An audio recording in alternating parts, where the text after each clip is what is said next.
ছোট থেকেই দেখে আসছি মকর সংক্রান্তি মানেই বাড়িতে পিঠে আর নতুন গুড়। আজ অফিসের কাজের চাপে সবটা আর করা হয়ে ওঠে না, কিন্তু ক্রিস তো এখন ছোট। ওকে এই দিনটার স্পেশালটা বোঝাতেই নতুন গুড় দিয়ে একটু পায়েস বানিয়েছিলাম। আর এই ছোট্ট মুহূর্তগুলোই আসলে সবচেয়ে বড় উৎসব, দেখলেই মন ভরে যায়। আর এই দিনটা যে স্পেশাল সেটা তো আমাদের পরের প্রজন্মকেও বোঝানো উচিত। আজকে মকর সংক্রান্তি, বুঝেছো? ওই জন্য মাম্মাম একটু পায়েস করে দিয়েছে তোমায় খেতে। বাবা, ভালো হয়েছে পায়েসটা? ভালো হয়েছে? বলো কেমন হয়েছে।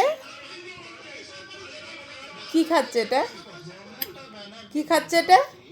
বলো আমাকে, একটু বলো এটা কি খাচ্ছ। এই যে দেখো আমার দিকে একটু তাকাও, কেমন হয়েছে? কি খাচ্ছ এটা? কি কি খাচ্ছ বলো? বলো পায়েস।